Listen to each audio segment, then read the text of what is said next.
The scandal surrounding California Representative Eric Swalwell. Swalwell is now out of the governor's race, stepping aside after a wave of serious allegations and mounting pressure from his own party. Last night, Swalwell announced his withdrawal from this statement. I am suspending my campaign for governor, he says, to my family, staff, friends, and supporters. I am deeply sorry for mistakes in judgment I've made in my past. I will fight the serious false allegations that have been made, but that's my fight, not a campaign's. Multiple women have accused him of sexual misconduct, including one former staffer alleging sexual assault. The congressman has denied all allegations. A lot has been said about me today through anonymous allegations, and I thought it was important that you see and hear from me directly.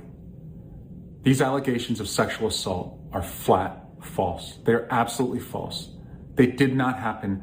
They have never happened, and I will fight them with everything that I have. They also come on the eve of an election where I have been the frontrunner candidate for governor in California. I do not suggest to you in any way that I'm perfect or that I'm a saint. I have certainly made mistakes in judgment in my past, but those mistakes are between me and my wife. And to her, I apologize deeply for putting her in this position. I also apologize to you if in any way you have doubted your support for me.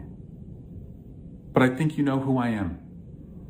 For over 20 years, I have served the public as a city councilman, as a member of Congress, and as a prosecutor who went to court on behalf of victims, particularly on behalf of sexual assault victims. That's who I am and have always been. This weekend, I'm going to spend time with my family and friends, and I appreciate those who have reached out to me to show support, and I look forward to updating you very soon. Let's bring in California resident Sierra Claire with reaction to this. Sierra, Nancy Pelosi, Hakeem Jeffries, they've both publicly called on him to step aside. Over the weekend, he also lost huge endorsements. Talk about a career ending fast in just a matter of days. What's your take? Yeah, absolutely, Vanessa. This was a massive flame out from the Democrat side, which isn't surprising. But the nature of the allegations and everything that Eric Swalwell has allegedly done is really disturbing. And I think the Democrats knew about it. That's what I was hearing over the weekend at the California GOP convention. The Democrats have known about this for some time and they used it when it was convenient for them. But, this just goes back to this is the way the Democrats are. And they are not the party for women. Right. And they fight for women all of the time in the public's eye. They'll go on camera, they'll go on social media, they'll go on the front steps of the Capitol and say they have, we have to have rights for women. But yet these accusations come out later. Swalwell was one of the main ones just last year fighting for women's rights and saying that anyone who's sexually assaulting women needs to go into the slammer, needs to step out of Congress. One of those being Representative Tony Gonzalez out of Texas, who just ended his race for his seat just a couple of months ago. And so now you have Representative Anna Paulina Luna of Florida saying, I'm coming to Congress on Monday, which is today, and these congressmen need to step aside before we go after them to force them to step down.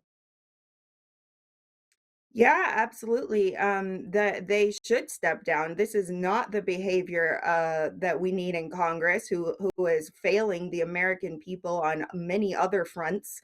And so, we don't need this in Congress. The American people want to see Congress get to work to pass the Save Act. I know that's not on the House side. It's not under their control at the moment, but that's just the general feeling about that the American people have about Congress. And so all of these people should resign, especially Eric Swalwell, because he's already ended his campaign for governor. So if he's not fit to serve here in California, why is he serving and representing Californians at the national level? That's certainly not what us Californians, want representing us. Absolutely not. And this isn't the first accusation against him. He's been accused in the past of sleeping with a Chinese spy. That video resurfaced when he was confronted. Social media influencer Nick Sorter posting this file footage. Take a look. So, Congressman, you referred to Elon Musk as a fascist at some point and alluded to him being a national security threat. Do you see that more of a national security threat, you sleeping with a Chinese spy, than transparency in the federal government? What are your thoughts on that? What are your thoughts on that? What's Fang Fang think of that? What are you doing? I mean, what's fascistic about exposing government corruption? I mean, I know you're just at dinner now with a bunch of lobbyists. You know, they're buying you a bunch of booze, and you know that's awfully nice. I know you were talking about, maybe finding somebody else because you only like to people that are tens. I just heard that one too. So, what do you think about that? Do you want to comment on any of it? Elon Musk is a national security threat, but you sleeping with a Chinese spy is not. Is that correct? You don't want to comment on that at all? Looks like guilty as charged. No comment when it comes to accusations of him sleeping with a Chinese spy. The video that he's talking about when he's questioning Swalwell here was that he was on camera at a restaurant being served booze by some lobbyists, and where Swalwell is caught on camera saying he only sleeps with tens. And so this has been plaguing him for quite some time. And then out of the woodworks over the weekend, a bombshell from these multiple women who say that he has sexually assaulted him. So again, this isn't the first run in with Swalwell, but this might be the icing on the cake. Yeah, absolutely. I mean, going back to those Chinese spy allegations, he should have been kicked out of Congress at that point. This was a major national security breach. The Chinese espionage networks that we know are active in the United States. This, if that was what happened there, these are very sophisticated espionage networks that probably gained access through, whatever access they found through him, to major national security secrets. So I don't know why that wasn't more talked about at the time. And it's just continued. It's continued his behavior not fit to represent Californians, just not fit to represent Californians. We are a struggling state as well, due to Gavin Newsom and all of these other issues that we face. And the last thing we need in Congress is somebody who is completely distracted and now, possibly not able to make independent decisions because he was compromised by a Chinese spy and all of these other allegations. Yeah. And again, Congress returns from break today. Representative Anna Paulina Luna is filing a motion to expel Swalwell from Congress. It seems like she's getting support from the left as well. And if this isn't enough, Sierra, there's more. The Department of Homeland Security now investigating his nanny. Apparently, she's here illegally, a Brazilian national hired without lawful work authorization. They just posted that over the weekend as well. So not only is he dealing with the sexual assault allegations, now they're looking into his nanny and him hiring her without lawful work authorization. So he's getting hit from all over the place, from different directions. Well, he's an unethical person, and so it makes sense that there are a lot of areas of his life where he's committed unethical behavior, and I think that there are many, many Democrats who are unethical people, especially in California.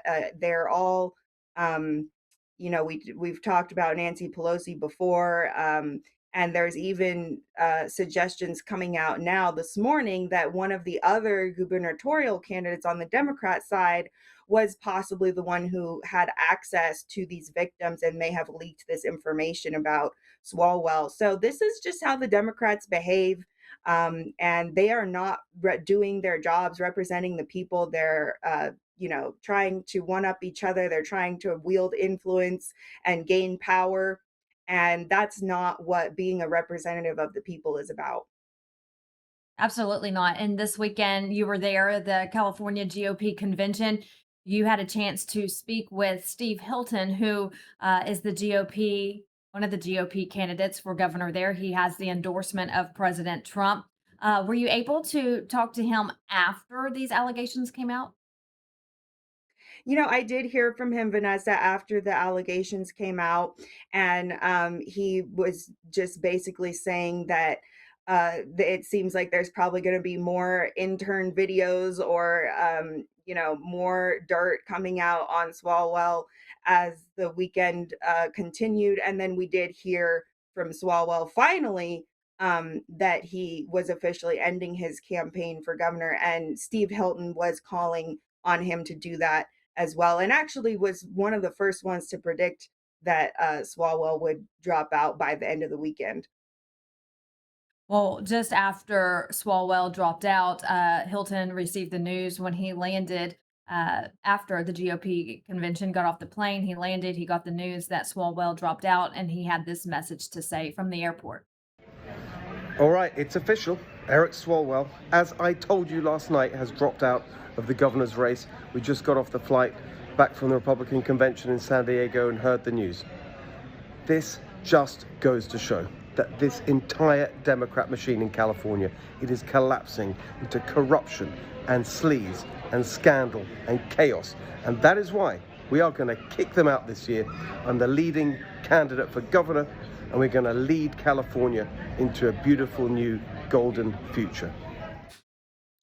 And Sierra, it's looking good for Republicans. And I've never given up hope on California. I know California has a lot of great conservative people there, just bad leaders. And if you want to look at the latest polls, two Republicans already in the lead. This was before Swalwell dropped out. He came in third.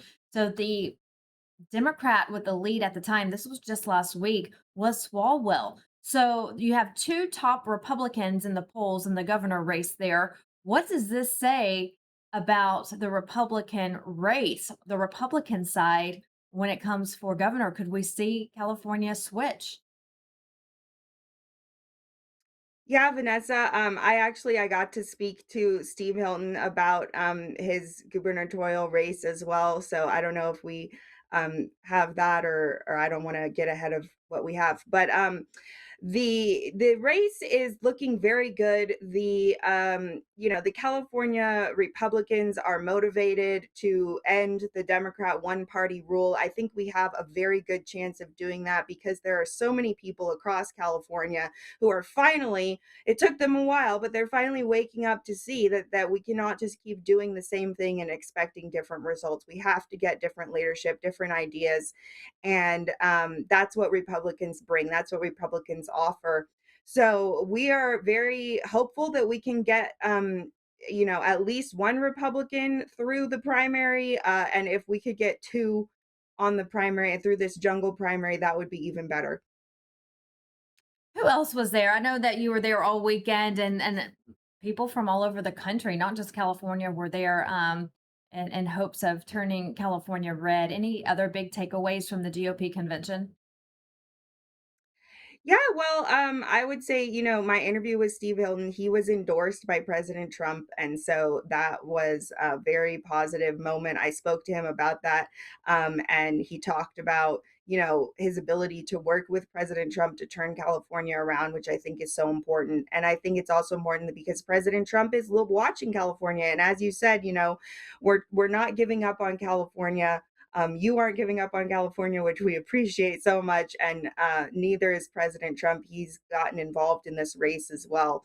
The other people that were there, Ted Cruz was there. He gave a great speech. He talked also about saving California, turning it around, gave the example of Texas back in 1980 that was a blue state. And so, he just gave us some encouragement, which is always great to hear from our other southern, western, southwestern states and Republicans that are, that are watching California and want to see the Republicans succeed. Absolutely. And so the momentum there coming out of the GOP convention, would you say that there is a lot of momentum, especially now with this news coming out of Swalwell? I mean, this is definitely the time for California to act. If there was ever a time, Sierra, this is the time. I that's what I've been telling people. That's what I keep saying. I hope Californians wake up to that.